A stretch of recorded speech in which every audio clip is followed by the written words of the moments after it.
We can't control our emotions any more than waves on the beach. We can control our reactions, and I'm going to give you 5 ways to tackle anxiety, fear, and uncertainty so you can keep moving forward across your day. Now, I'm a speaker, author, and certified business transitions coach, Victoria Hepburn, PCC. I'm here to offer busy professionals like you tips on how to deal with the personal and professional challenges that come up when navigating our careers, whether on site, remote, or hybrid.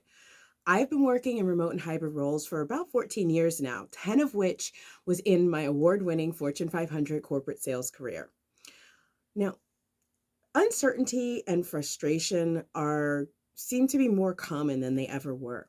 It's frustrating when there's uncertainty and dysfunction all around you. It's even worse when you feel like there's nothing you can do to make them better. That frustration can lead to sadness and even relationship breaking outbursts.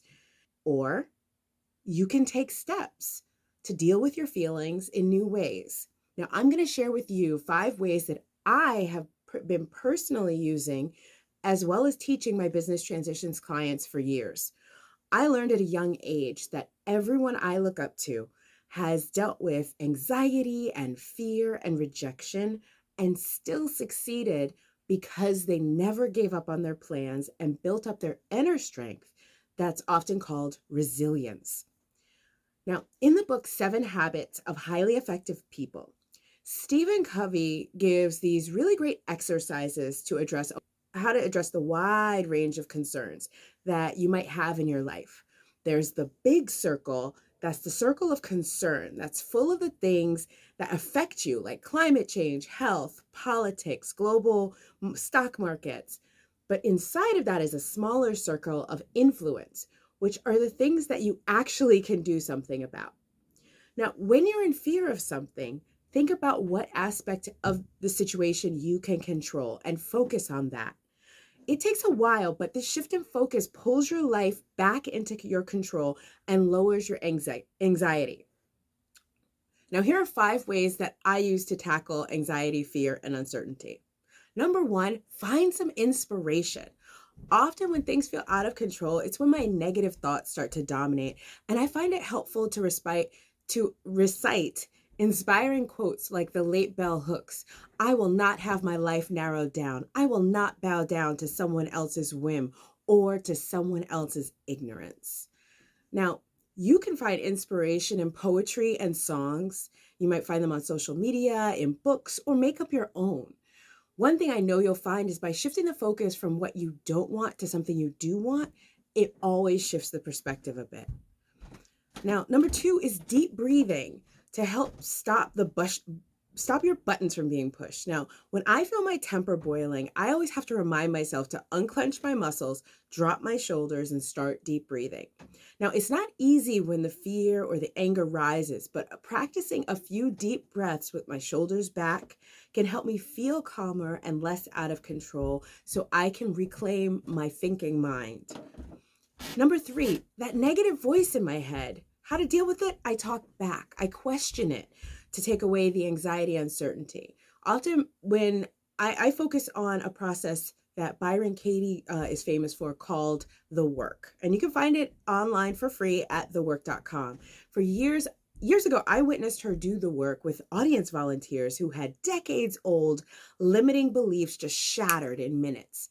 I've used this technique to help me move past the stories that held me back for my next courageous step in life and career. And it's been used and recommended by personal development leaders like Tony Robbins and Dr. Daniel Amen.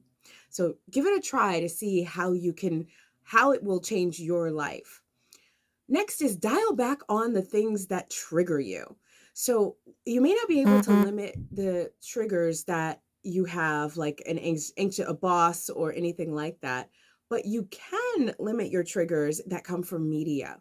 So if you can't calm your anxiety down and you feel constantly triggered, it might be helpful to have a strategy to stay informed, but not bathed in tragic, troubling, and triggering news feeds. Additionally, it doesn't matter where your news source comes from, if it's social media, television, radio, podcasts, true crime, documentaries. It doesn't matter. Everyone needs boundaries and rest. So set up a time limit for how much you'll watch, listen, or read. Maybe create a news curfew 2 to 4 hours before bedtime, or turning off phone notifications. I know sometimes it's called a content fast. And I did my first content fast back when I was serving jury duty 3 days a week for several weeks. Since they didn't allow us to use our phones at any point in the courthouse, all I did was listen to the case. And then during breaks, I would chat with others or I would read books. I noticed that it was easier to go to bed and go to sleep on the days when I didn't fill my mind with all the news, the gossip, and true crime stories that I would take in on my commute and when I was in the office. Now, I noticed that watching comedies and lighthearted shows also helped me find calm at the end of those more stressful days, both at work and with the trial. So I accidentally fell into it. But what could change for you if you intentionally tried this on? Now, finally, the last thing is to create your own calming practice at the end of the day. Like anything in life, you get better at acceptance with practice. So, starting a gratitude journal or reciting that poem or phrase or mantra that comforts you, and be consistent with it. Don't beat yourself up when you miss, just get back into it. And often just taking action helps stop the anxiety from taking over your life. So if you're overwhelmed by new routines, one thing you can try is reciting the Serenity Prayer.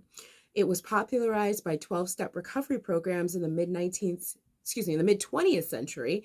And it's useful to anyone living in these uncertain times. And it goes like this: God grant us the serenity to accept the things we cannot change, and to change the things we can, and the courage and wisdom to know the difference.